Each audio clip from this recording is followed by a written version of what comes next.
I'm ready to dance.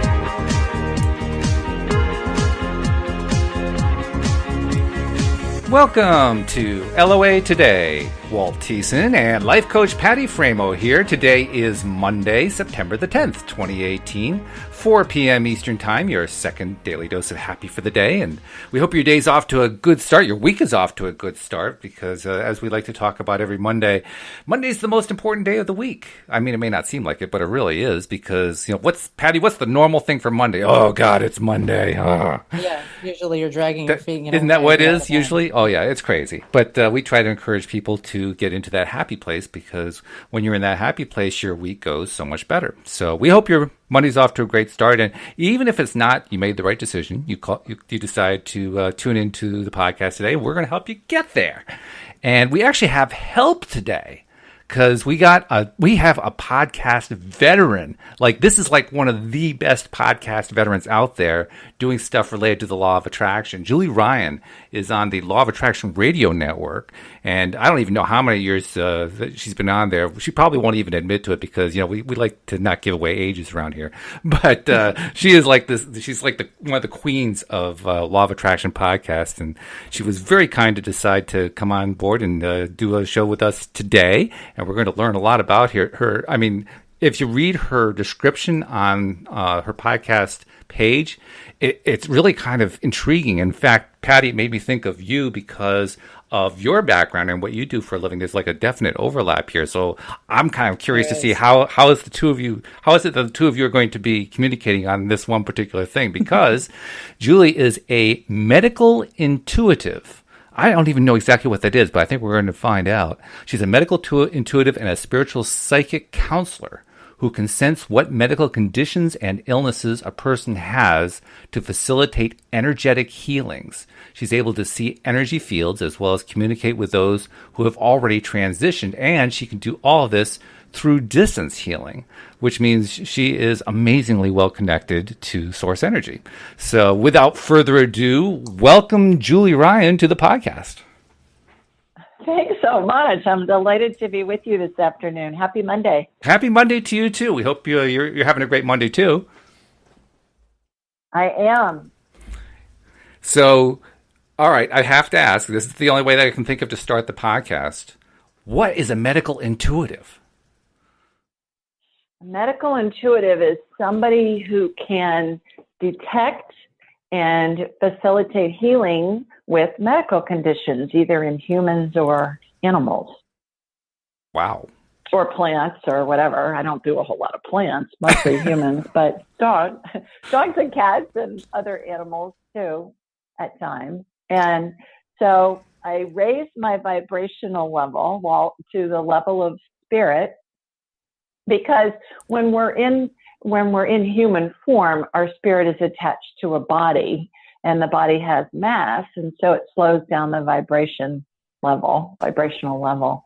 So I've learned how to increase my vibrational level. It takes me a nanosecond to do it. And I close my eyes and I watch a laser beam go from my body wherever I am, and it hooks into the person that I'm scanning wherever they are. And I only scan with permission, either verbally or telepathically. I'll ask the person permission. And then I watch energy go from their feet up through the top of their head. And it's like I have a hologram of them in my mind's eye. And then once that's happened, and it takes a couple seconds for that to turn my radar on, I call it. And then what happens is I can see in my mind's eye broken bones, torn ligaments, viral infections, bacterial infections, cancer, tumors, whatever. And it's as if I'm looking at an X-ray or an MRI or a CT scan. Wow. Julie, I have so many questions that I am chomping at the bit. Well, you better go, Patty. Right? I mean, because Julie, Patty is in a very related field to what you do. So, Patty, you take it from there. Well, I'm a serial entrepreneur like you. I've done all kinds of things. Right. But I am both a life coach and a medical hospice social worker. So I do both. And really use law of attraction in everything that I do. I mean, that Sure. whole connection is what totally works for me. But I'm really curious how you discovered that you could even do this. This whole I didn't. medical ability. I learned how to do it. Okay. I learned how to do everything that I do. I tell people I'm a businesswoman that does woo-woo, and I'm a buffet of psychicness. Wow. That's cute. I love that. I'm an inventor of surgical devices that are sold around the world, orthopedic surgery devices, and that have been on the market for, in some cases, close to 30 years now. Wow. And I have always been interested in medical things. I've owned manufacturing companies. I obviously have designed and invented devices. And so when I heard about medical intuitive, a friend of mine in my mid-30s, 25 years ago, gave me a book about a medical intuitive. I thought, what the heck is that? I've never heard of it. And so I read it and I was interested, and then I wanted to learn more. And back then we didn't have Amazon. We barely had the internet. So I went to a bookstore. Oh, really old fashioned. I went to an old fashioned way. I found an old fashioned way into a bookstore. And I found a book called Hands of Light by a woman named Barbara Brennan, who's a former NASA physicist. And she took quantum physics and distilled it into understandable language for somebody with a non-scientific mind. And wow. I have a degree in communication. I don't have a scientific mind. And so I read that and I thought, well, I'd like to know more about that. And I wonder if she had a school at the time on Long Island. And so I called her school. I said, do you have anybody who's a graduate that's teaching? I was living in Nashville, that's teaching in the Nashville area. And they said, yeah, as luck would have it, we do. And so I trained with a woman in Nashville at a school called the School of Healing Arts in Nashville. And I took formalized classes for 6 years. Ah, wow. So it was also interesting to hear how in your podcast this morning you were, or I don't know if when it was taped, but I listened to it this morning, how you were able to go just connect with spirit so quickly and easily. That's what was so fascinating. Mm-hmm. How did you learn how to do that, or did you practice? I mean, how did you do that? Because that's such an amazing skill. Oh, thanks. And by the way, as a hospice person, goodness, you guys are angels on earth. I mean, really. Everybody I know that's worked in that industry, they say that once somebody gets into it, that it's really, they usually don't leave. It's hard to, there's not much turnover. And I just think what you're doing is so amazing for families and people. Really thanks for the work you're doing. And it really has so much to do with having that belief that, or what makes it easier for me, is that belief that when we transition, we're just transitioning into pure positive energy. And so it doesn't feel like such a horrible thing. There's something about that lightens it all up. And being able to talk with families about that is really rewarding. And just teaching them about the process and all that. Well, and that's what my book's about, Patty and Walt. Mm-hmm. It's called Angelic Attendance, and it's about what happens as we're dying and as we're transitioning. And it's really a glorious component to the dying process that most people, as you know, I'm preaching to the choir here, are so afraid of not only what's going to happen once they're dead, but I think people are more afraid about what's going to happen as they're dying. Mm-hmm. Because so much of it is a mystery, and what I find is that people are in a couple of realities at the same time, but when we can tell them about their angels and their deceased loved ones and their deceased pet spirits that are around them, it really ends up comforting not only the person who's dying, but also the family. Mm-hmm. And I know you've experienced, as has every person that's worked in the hospice industry, and really a lot of nurses and doctors and just regular people who've been with family members as they've been dying. People will often say, well, my dad's here, or Jesus is here, or my dog is here. And you look at granddad and you say, well, Granddad, your dad's been dead for 80 years or something like that. I know, it's true. It's true. And we think Granddad's hallucinating. Well, Granddad's not hallucinating, because Granddad's dad's spirit is in the room and Granddad can see him. Well, and one of the things that's so noteworthy about that, I think you're absolutely right. I've seen that a lot, where people have seen people who have passed, even in the weeks before they get closer, but especially when it gets closer to that. But one of the things that I feel is so noteworthy is that it's never scary for them. It's always that piece of it is so comforting for them. So I feel like that's just a part of the process that allows them to relax into that transition. And, I mean, gosh, everybody's different. Some are really, really fighting it, and you can see it. There's a lot of fear, and there's who knows what other issues, like afraid of the people who are still here, that they won't be okay, and all sorts of issues. But when people do actually accept where they're at and relax into the process, it's so amazingly peaceful. Mm-hmm. Well, and I think to your point too, when they see those loved ones, and everybody, whether they die instantly or whether they die over a prolonged illness, over years, days, weeks, months, whatever, they go through what I call the 12 phases of transition. And there are different configurations of how the angels and deceased loved ones are around them. Oh. And it can happen in a second. It can happen, like I said, over a long period of time. And there's a chart of that on my website, you guys, which is askjulieryan.com. And there's a whole section in my book that talks about that. And so I can tune into somebody, back to your original question before we got diverted there. I can tune in with somebody in a nanosecond by raising my vibrational level. I close my eyes, I watch a laser beam go, and it's really within about a second. I can connect to anybody, anywhere in the world. I can connect to a spirit, anybody that's alive, anybody that's deceased. It doesn't matter. Can connect to other planets if need be, which that's really wild. Wow. And that doesn't happen a lot, but it happens. Actually, I just got off a consult where that happened with a 2-year-old baby that I was scanning per the mother's request. But the wonderful thing about it is we all do it naturally. I've just learned to enhance it over 25 years. We all have natural telepathic abilities. We all have psychic abilities. We all have intuitive abilities. We've all had experiences where we think of somebody and we either run into them seemingly inadvertently, or we get a phone call from them and you say, oh my gosh, I was just thinking of you this morning. You must have caught my mental wave, right? That's exactly what's happened.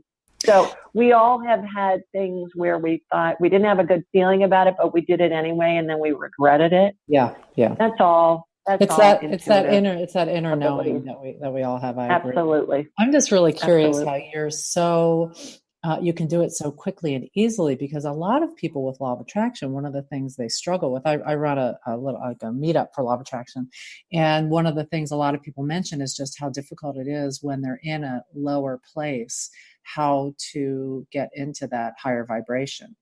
And for, it can really take time. It can be a struggle. People need to take a nap. They need to do all sorts of things to get there. And it's just amazing that you can just sort of blink an eye and there you are. Oh, lots of practice over 25 years. Yeah. Lots of practice. But the other thing I think is I don't get tired when I scan people, and on any given day, I'll do anywhere between 3 and 5 individual consults. And on my show, I think the one that we just put up that we tape my show on Thursday nights. I think I got 12 people on this week, which was an all-time record. Normally we'll get anywhere between, 7 to 10. 10 is even a lot. Depends on what their questions are. And as you listen, Patty, there's just a plethora of topics. They're all over the board, from career advice to medical to, can you scan my cat? Can you talk to my dead grandma? Can you whatever? I noticed that. that And kind what of was thing. so cool is Yeah. that you were so attentive to each one, regardless of how tiny the issue was. I mean, it's all relative, I guess. So some people can Yeah, have sure. huge issues and some have these little teeny temporary issues, but Yeah. in any case, you were right there with them. That was kind of cool.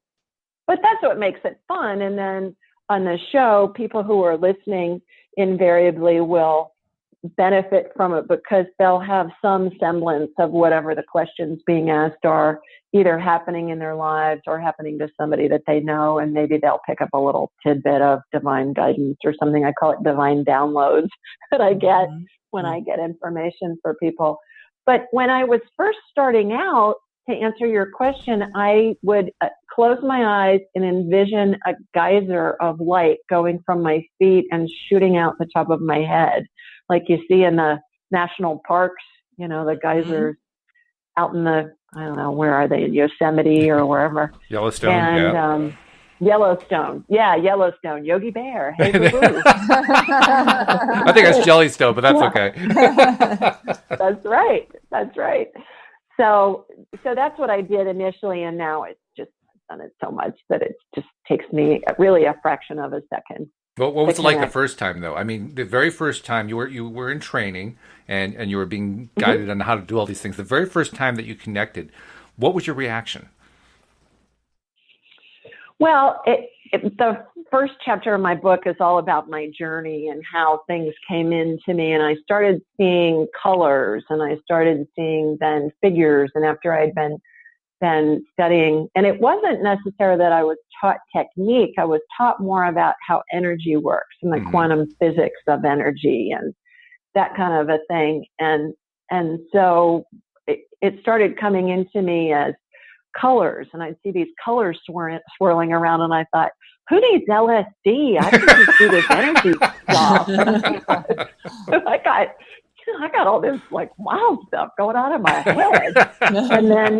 and then after a few, because that's what when I was a kid and we'd watch these movies and things in school about staying away from drugs, you know, they'd show you what an LSD trip looked like, and it was all these colors that would be a kaleidoscope that would be moving around almost like paramecium on a screen or something. You know, different colors. You know what I'm talking about? Like different colored paramecium. Yes. Or like when I see a paisley tie, those look like paramecium to me. And then the shape of a paisley on a tie or something. I mean, I understand what you mean. so after that, for a while, we would practice on each other, and I'd hold my hands over somebody or whatever. And after a couple of years, I started seeing this grid that reminded me of a blueprint of a home or of a building. And it was these hair-thin blue lines. Well, now I know that's called Einstein's string theory, and it's called the fifth layer of the energy field, and that's the human body. And then after that, I saw that for a while. Then I would begin seeing body parts. Like I'd see a heart, or I'd see a femur, I'd see whatever. And then it's just gone from there. And medical stuff was what I saw primarily at the beginning. And then after a few years of doing this work, then I started seeing spirits. And I talk about that in my book as well. My grandmother, my deceased paternal grandmother, appeared to me. And then, you know, I saw other things. And then when my mother was dying is when I saw the transition to the different phases, back to spirit form or to heaven. And since that time, I scan houses, I scan buildings. I when somebody's buying a house, oftentimes I'll scan their home for them, and they'll hand a list of things that need to be addressed to the inspector. Oh, wow. Yeah, this comes in handy kind of everywhere. How did you know there was mold in the upper eave in the left corner of the third floor attic? And, you know, I mean, I can see it. I can see it when I focus in on anything, because everything's made of energy. And so it's just tuning into that energy. And I can see that. I can see, you know, I can do satellite stuff. I mean, I really am a buffet of psychicness. Yeah. So how do you see So that being, since this is around law of attraction stuff, how do you see the connection between what you do and your belief system in law of attraction? anything's possible. Number one, Yep. with my interest in the medical field, and I've been an entrepreneur in lots of other industries, but medical's always been my true love, medical stuff. I'm fascinated by it. I will seek out things that interest me, and then invariably I will have healings occur where I will watch things that correlate with the information that I've learned. For instance, a couple of years ago, I was working with a client in Sydney, Australia, and I'm in Birmingham, Alabama. So that's a little ways. That's pretty far away. Oh, yeah. And I was laughing. My son said, well, Mom, you're talking to somebody real time in the future. And I said, yeah, you're right, because they're 15 hours ahead of us. That's true. That's true. And it was, I was scanning a child of a woman, who was my client, and the child had some genetic stuff going on. And I watched strands of DNA come out of chromosomes, and I watched them get resequenced. Wow. And I knew enough from my high school science classes. DNA has 4 letters in it, A, T, C, G. And I watched all of them get rearranged, almost like a Scrabble game, where you take the letters and you rearrange them on a board, on a Scrabble board to spell a word. Right. So I saw that, and then I thought, oh my gosh, if this is really what I think it is, I'm gonna try it next time I'm talking to somebody who's a cancer patient. Yeah. I mean, it's got something else big time going on. So several of those happened, and I watched the same thing happen. And I watched these strands of DNA come out of the chromosomes, get resequenced, the letters. And the DNA is just the recipe that tells the cells how to behave. So there's one of the top research institutes in the world is 2 hours north of me in Huntsville, Alabama. And I've taken classes there. Actually, I'll be there tomorrow night for a class from these guys who are world famous geneticists. And so I called one of my buddies up there and I said, what am I seeing? And he said, it's called genome editing. There are 5 research centers in the world that are working on it. Right now, it's a hypothesis. Nobody has seen it. Nobody can prove it. And there's no way in hell you would know about it. And I said, well, obviously I do, because I'm seeing it in my mind all the time. Now, again, I don't have any kind of scientific training. And so we've talked about it many times since, and it does have an impact on the healings that I watch occur, have an impact on the patients or on the clients. And so the short answer to that long explanation, Patty, is anything is possible. Mm-hmm. Something that I'm seeing in my mind's eye that's affecting the health of a person that's 15 hours ahead of me and however many thousands of miles Sydney, Australia is from here. That is a hypothesis that people haven't been able to prove yet is happening. So anything we can envision, I believe we can create. So what part does the person you're healing play? Do they need to envision anything, or is it you doing it, or is it like who's kind of directing that? And what I believe that it's spirit working through me. I believe I'm the conduit. Mm-hmm. I believe that when I describe, and I'm visual, so information comes to me visually first and then kinesthetically, direct knowing, that kind of thing. Once I'm plugged into somebody, I use different modalities to receive information and facilitate healing. So I believe when I'm explaining to them what I'm seeing in my mind's eye, they're visualizing it with me, and that helps create the belief. And then if we have one thing that we work on, for instance, in a medical situation that feels better, or it's really fun when the x-rays or the CT scans or the MRIs are different, and that freaks out the doctors. That's really fun. Doctors are going, what the heck? And the client will say, well, I got this woman that's doing voodoo medicine on me. And they'll say, well, good. Tell her to keep doing it. Yeah, right. So when they get validation, either in the case of their symptoms are lessened or hopefully eradicated, and or they'll have some kind of blood test or a scan or something where there will be a difference. Then they really start to understand, okay, my body really does have the ability to heal. What I do, I believe, facilitates healing, is complementary to Western medicine as we know it.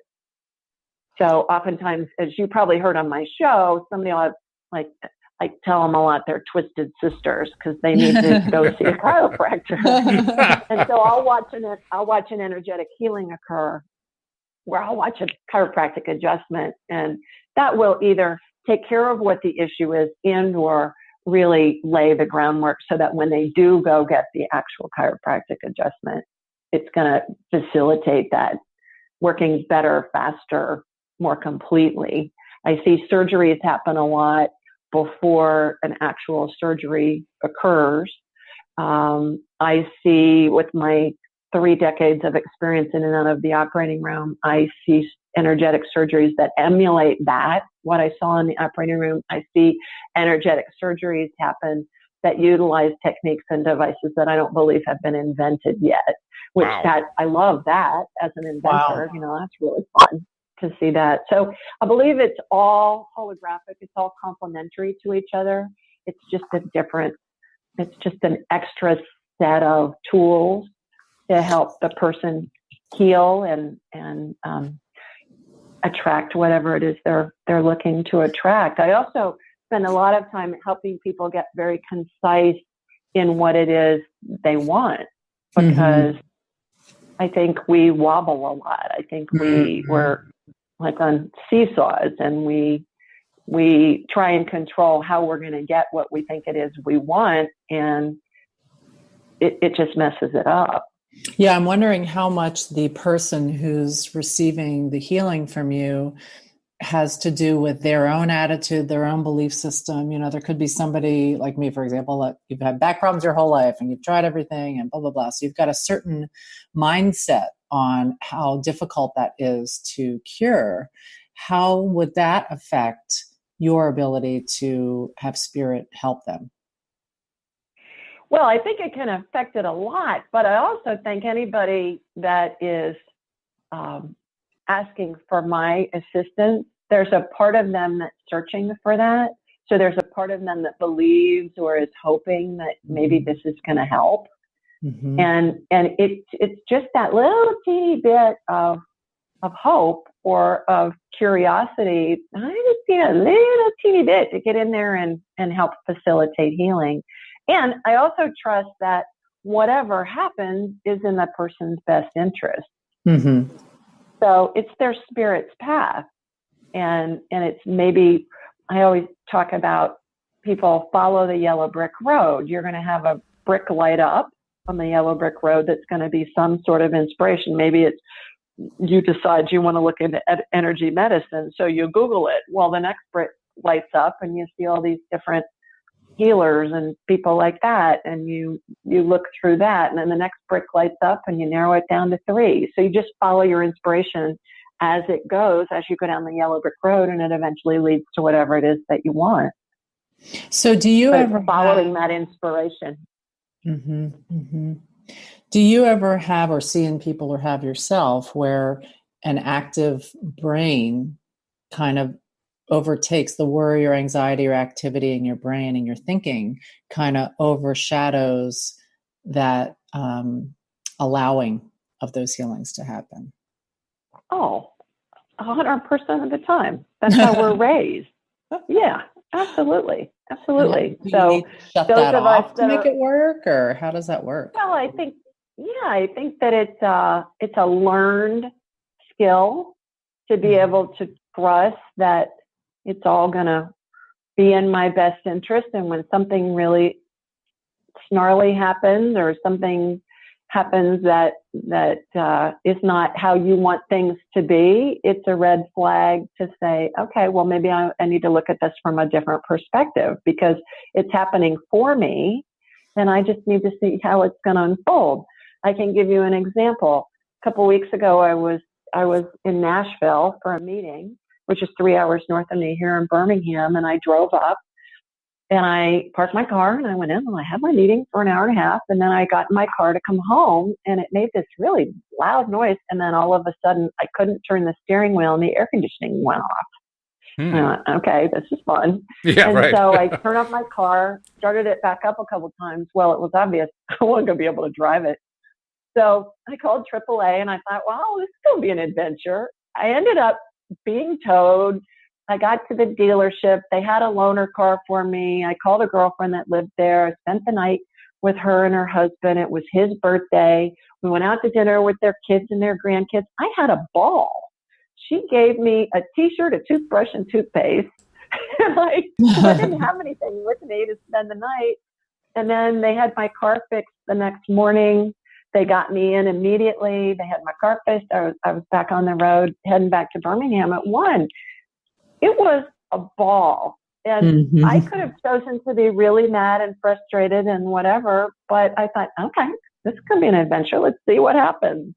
The guys at the dealership were fabulous. The tow truck guy was just a doll. You know, I got to see my friend's grandbabies, one of whom I hadn't met, who was 2, and it was just fabulous, the whole thing. Wow. Canceled my day, canceled all my appointments. Everybody was very understanding. They hadn't been too bad. You know. Not much they could do anyway, right?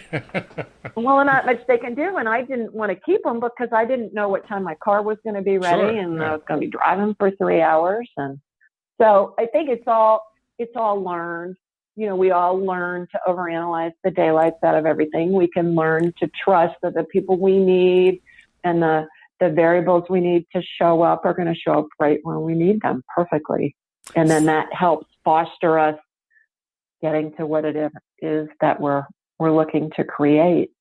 And I think the more we observe those synchronicities in our lives happening over and over again, when we do kind of relax into it, then you kind of get better and better at it.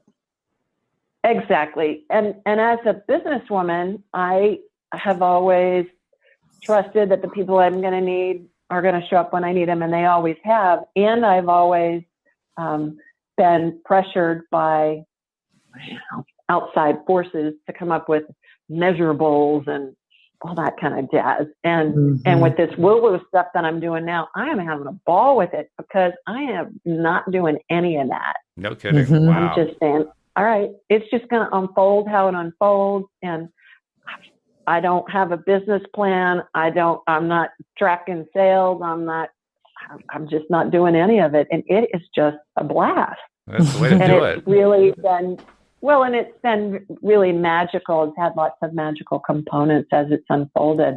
And to answer your statement or question earlier, well, I've been doing my show for 2 years. It was 2 years in May. Oh, okay.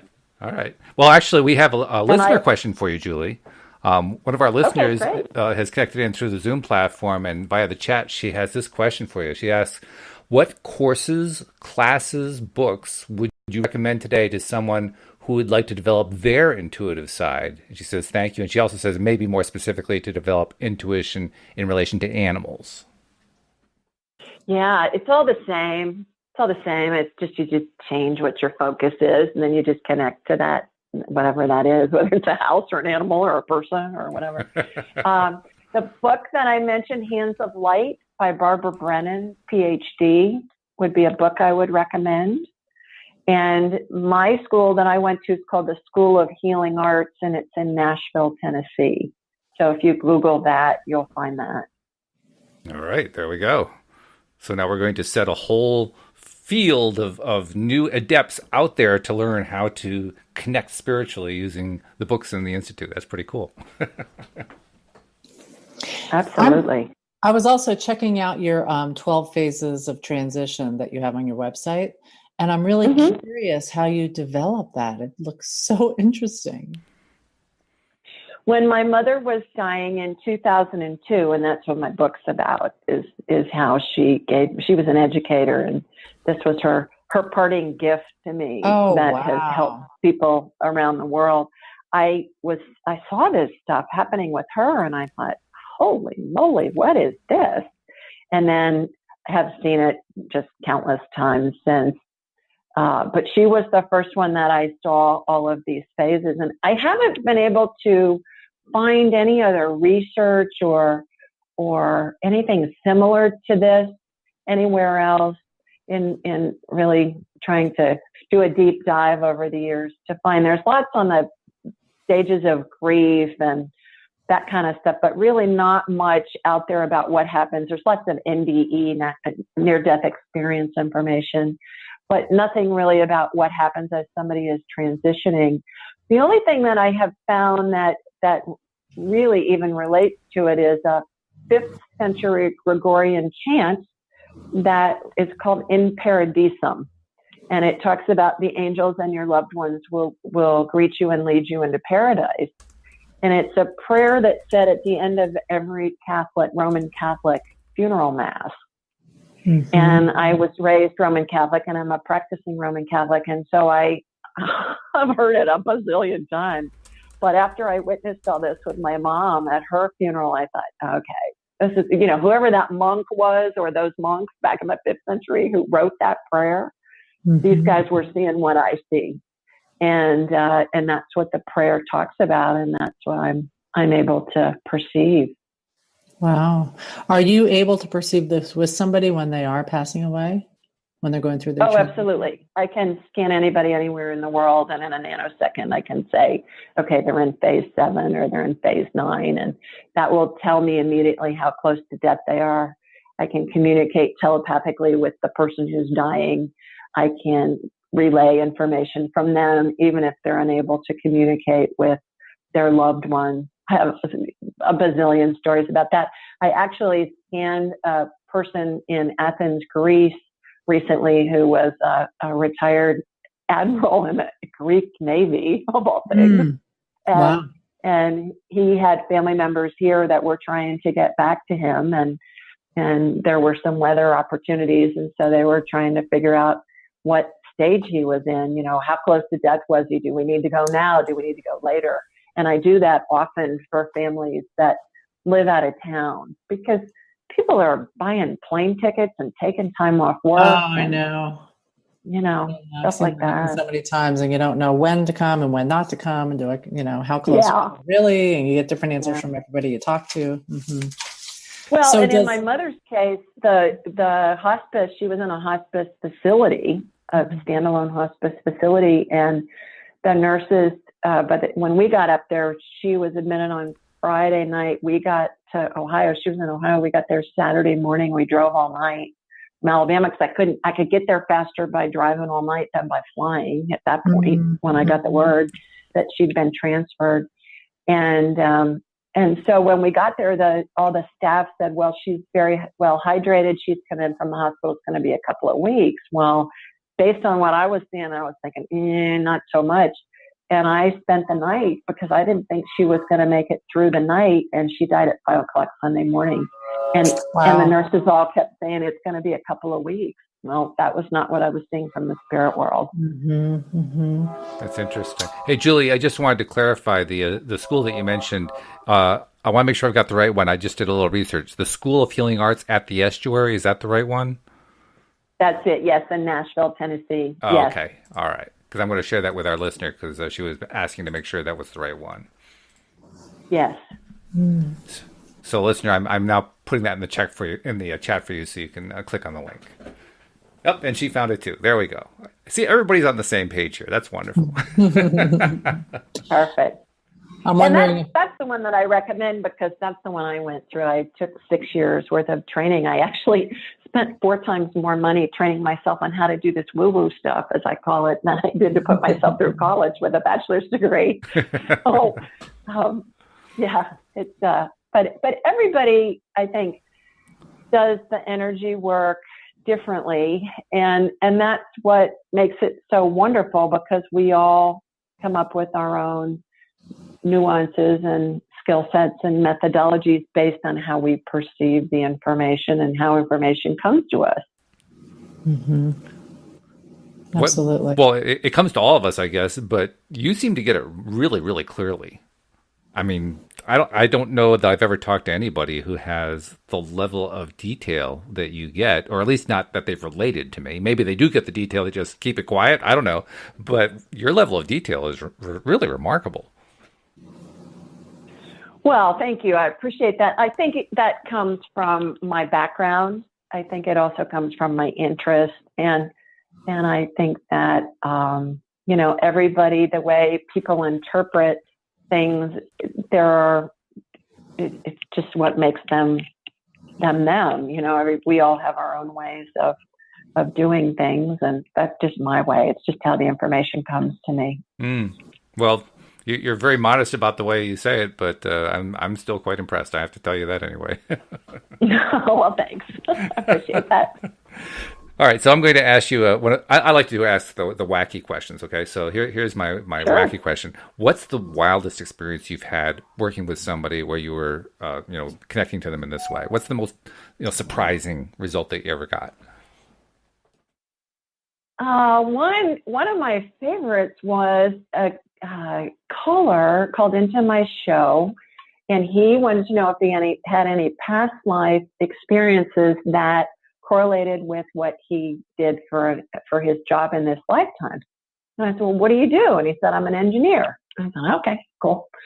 So how I do past life stuff, unlike everybody I've ever talked to that does past life regressions or whatever, they hypnotize the person. Mm-hmm. I don't do it that way. Again, I'm an inventor, so I came up with this way on my own.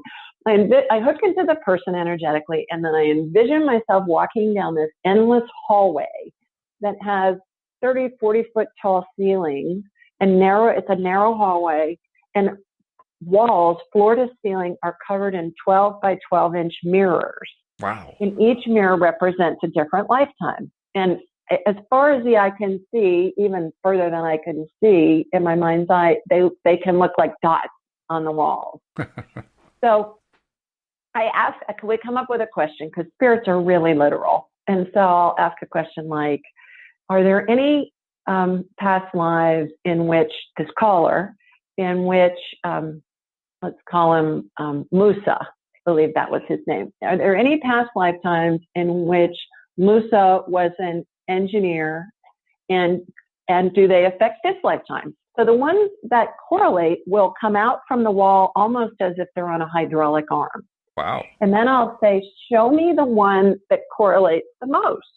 And that one will come out the furthest.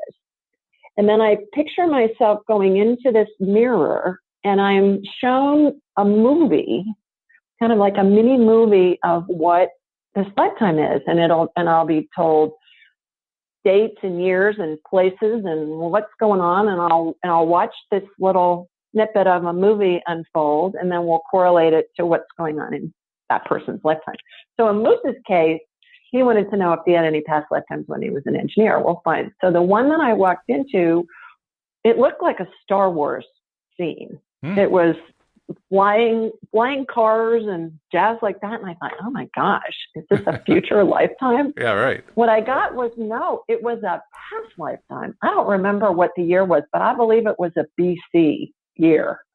And it was on a different planet. And I'm thinking, well, this is pretty wild. And yeah. So what I got was that he was in charge of all the electrical stuff, like the power grid for this whole city that I was seeing, and the powering the cars and powering the buildings and powering the everything. And I said, you were responsible for that, for this whole city where I'm watching this, or this whole whatever, outpost or fort or whatever it was. Looked like a city. Kind of looked like a cross between Star Wars and the Jetsons to me, actually. And I love it. So I said, Musa, what kind of engineer are you? And he said, I'm an electrical engineer. I said, okay, good. There you go. So how did he react to that, though? Really, because I mean, as an engineer, he's a very left-brain person. How did he react to it? Oh, he loved it. He thought it was great. And so oftentimes with this past life stuff, I just did one with this client right before I called into the show, and it was a situation where it was in the 1700s, and she had been a woman in that lifetime, and she was in the Netherlands, in Holland. I could see the windmill behind her, and I could see the canals, and she was out in this field of flowers. And there was these soldiers that were coming through, that were just cutting through her property, and they abused her. And the year, say, was 1737 or something. I'm thinking, I don't know Dutch history. I mean, I couldn't tell you about that, but we Googled it, and sure enough, told us where the battle was. Wow. It correlated with where she was. I mean, all this stuff. And I laugh because I tell people, I'm not that creative. I can't make all this stuff up.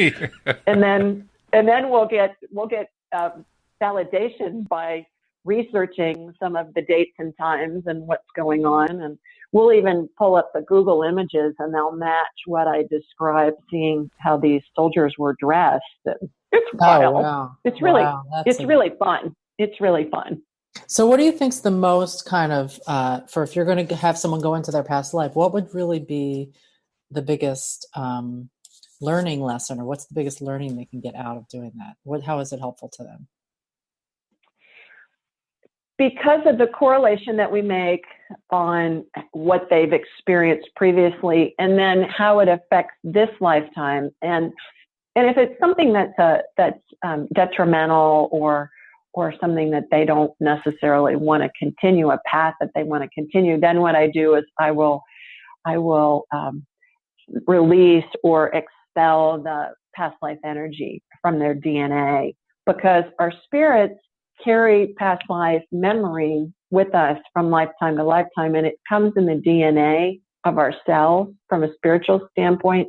And most children remember past lives or snippets of past lives till they're about 6 or 7. And then their filters start to mature, and they're told enough times, oh, honey, that's just your imagination. There really isn't a dancing bear in your bedroom at 3 a.m. when, in essence, there very likely is a dancing bear, and the child can see it. Imaginary friends are the same way. And so by expelling that, then what we do is we release the need to continue that pattern. And when I force the past life energy out of their system, it comes out of their pores like this royal blue vapor. It's really wild. I tell them they look like big chia pets, and instead of having green sprouts growing out of their holes, they have their pores made of blue vapor. That's a great visual. Yeah.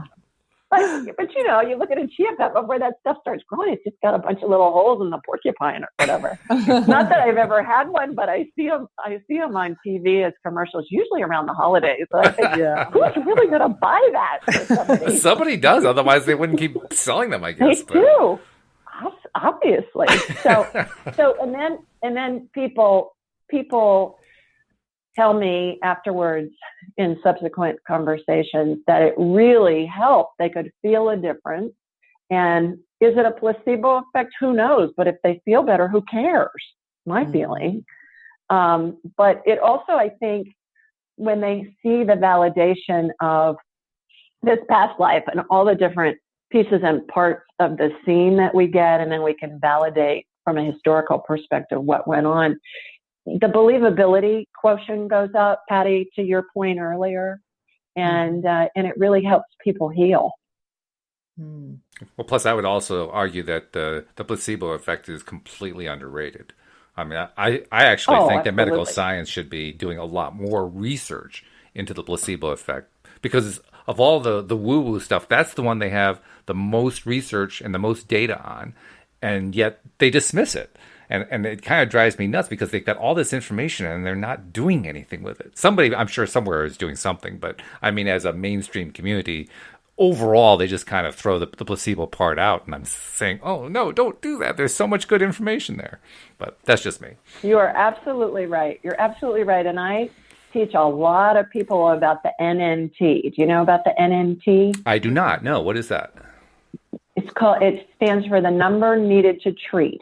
Okay. And if you Google any medicine name or any procedure name and you put NNT at the end of it, it will come up with a number. And the number is how many people need to take that medicine, for instance, in order for it to help one person. So the higher the NNT, the less effective the medicine. So if somebody is prescribed a medicine and the NNT is 312, well, those are not very good odds that medicine is going to help that person. And then you can see what all the potential side effects are, and you can gauge whether or not it makes sense. And when I educate my clients about that, and they go in and they talk to their doctors, and the doctors say, well, that's not correct. And they say, well, pull it up on your tablet. And they do. And then the doctor's saying, wow, well, that's just standard protocol of how we treat whatever. And the person says, well, the patient says, well, those are not very good odds. I'm not going to take that anymore. The doctor, a lot of the time, ends up agreeing with them and or finds a different modality and or medicine to eradicate whatever the symptoms are they're trying to fix and or the side effects, which is normally a lot of medicines cause a bunch of side effects. And then you got to take other medicines to take care of the side effects. And then it's just a hamster wheel. So number needed to treat, NNT, is something that everybody that's taking medicine needs to research that medicine. Yeah, I'll have to keep that one in mind. I hadn't heard of that, but that's a good piece of information.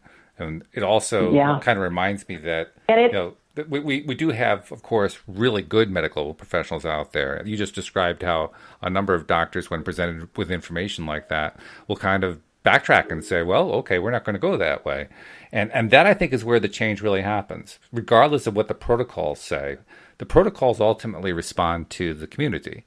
And whenever I hear about practitioners who make changes, they shift their gears when they're presented with actual information, I have hope for the medical community when I hear that kind of thing. So to me, that's the good part of it right there. Well, absolutely. And doctors are trained to treat symptoms with drugs and surgery. That's just how they're trained. Oh, yeah. So there's no malicious intent there. No, not at all. They're doing what they believe is the best and what they were trained. And back to the number needed to treat for a second, that our Food and Drug Administration, and every country has the equivalent of our Food and Drug Administration here in the U.S., they have to have that research before they'll approve a drug or a device. And I've dealt with them for 30 years because I manufactured surgical devices. So they have to have very concise clinical data in order to approve a drug. So that data is readily available. People just don't know to look for it. Yeah. Well, it's an interesting way to look for it, too. I don't think I ever would have looked for NND because I didn't know about it. But it strikes me that's a nice, clean way to do a search. Absolutely. Yeah, that's very cool. And I'm curious how much, if you're being healed through spirit, are you still at that point needing to do medical intervention, or is it something that can be all taken care of, or how does that piece work? All of the above. Mm-hmm. All of the above. Everybody's different. Oftentimes the spiritual healing will take care of whatever the issue is, or will get somebody very much on the path to healing. Sometimes it's a precursor to a human procedure that we'll have done, or some type of human protocol that needs to be done. And I think there are lots of variables that come into play, not only from just a physical or medical standpoint, but also from an emotional standpoint. Mm-hmm. For instance, in the work that you do as a hospice person, the people who have the prolonged diseases, certainly there's a medical component, but there's also a spiritual and an emotional component in helping to let the loved ones get used to the idea of them not being around, giving Absolutely. Them time to put their affairs in order, giving people the opportunity to come visit with that person, knowing that their time is limited, and really all the blessings and the glorious components to that. And so it's all part of our soul or our spirit's journey. Soul, spirit, they're the same thing. Energy field, soul, spirit, it's all the same thing. Mm-hmm. And so I think everything is personalized.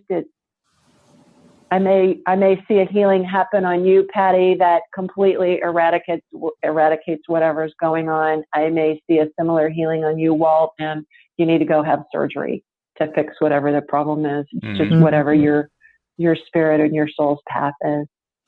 Yeah, makes sense. I want to take a few minutes, while we have a few minutes left in the show, we have a couple of announcements we do every show, and I want to make sure I get them in. First of all, if this is your first podcast, make sure that you become a subscriber. This is the kind of good content you see or listen to every time that you tune into one of our episodes. So please just take a moment. The instructions on how to do it are right on the homepage of the website at loatoday.net. And actually, if you're on an iPhone or an Android, iPhone's really easy. You just go to your podcast software and do a search for LOA Today there. Similarly, on an Android, you need to have podcast software installed first, but there are plenty of apps you can get through the Play Store. Install one of them, do a search, and you'll find us and be able to subscribe that way. Second message, I want to make sure that our ongoing listeners help us with our ongoing push to find more and more people, or let more and more people find us, actually, so they can find out about their daily dose of happy. So just post something on your social media about LOA Today, and it doesn't matter what you say. Hopefully something nice. I mean, we hope that you're enjoying the show, but just post something. And every time that you do that, it's not just the social media algorithm that's working. You're putting it out there in energy, and energy is delivering it to the people who need to hear it the most. And then finally, just as we had Josephine who came in with a question today, and earlier today we also had Louis come in, actually calling into the podcast this morning. We want to encourage our listeners to call in, and all the instructions on how to do that are on the homepage at loatoday.net, and those are our PR announcements for the day. So we've got like a couple minutes left. I think I just want to kind of zoom in on one overall concept, because there are going to be a lot of people, Julie, who are going to hear this and they're going to be intrigued and maybe even motivated, like Josephine was, to find out more. Would you recommend that they follow the same path you did? Would you recommend doing it a different way? If somebody wants to kind of investigate and learn how to do this, is that the best way to go? I can only say from what I did, that was my journey. I think, again, follow the yellow brick road. Do some nosing around, for instance, online. Find something that piques your interest. Explore that a little bit. It will lead you to something else. Explore that. It's going to lead you to wherever it is that you need to go, so that you can learn in the easiest, best way for whatever it is that you want to do. And then it's basically just following your nose at that point. Yeah, I think follow inspiration. Mm-hmm. We're inspired to Google something, and then we're inspired to look at another site, and then we're inspired to look at another site, and then perhaps we're inspired to buy a book and or put a phone call into somebody who could be a teacher, or read my book that has what my path was, and see if that inspires you and gives you any idea of perhaps how you'd like to pursue it, if it's something that you want to do. And speaking of your book, what's the name of your book again? It's called Angelic Attendance: What Really Happens as We Transition from This Life into the Next. And you can get it at Amazon, Barnes & Noble, a bunch of different places, and it's available in paperback, in digital, and also in an audiobook. And all of that information is on my site, askjulieryan.com. And my podcast is Thursday night, so call in if you got a question. That would be fun. I'd love to have you guys call in with a question. That would be fun to have you on the show. Yeah, I may be calling. Yeah, I would love that. And then be careful what you ask for, Julie, because we just might do it, and God only knows. I mean, who knows what Spirit's going to do at that point? This could be like a Spirit reboot just because we upset the show so much. Yeah, fun. That would be fun. Oh, we'd love it. And thanks so much for being our guest today, because it's been really educational and informative, learning about what you do. I mean, the more that I've been doing this podcast, the more I've been meeting people who have, different ways of connecting into energy and interacting with Source. And every time it's different. And you've shown me just one more example of a different way that people connect. So I guess I just want to say thank you for doing that. Oh, my pleasure. Thanks so much for having me on. Oh, we're glad to have you. And we also have to make sure we spend a little time on Patty, because Patty is like a terrific contributor to the show and a life coach in her own right. So, Patty, I want to make sure I give you your few seconds. You take calls from people. You take calls from people who are looking for some private assistance. How should they reach out to you in case they're interested? Yeah, so my main focus is, relationship coaching using law of attraction, all different kinds of relationship coaching. So if somebody was interested, they could email me at patty@pattyframocoaching.com. That's the There it best way to get is. hold of me. All right. Ladies, this has been great. Thank you so much for taking the time. Thank you so much for sharing so much, Julie. And like I said, be careful what you wish for, because we're going to call in and we're going to upset the entire continuum when we call on the show. I would love that. All right. And we hope that you'll join us next time here on LOA Today. Goodbye, everybody.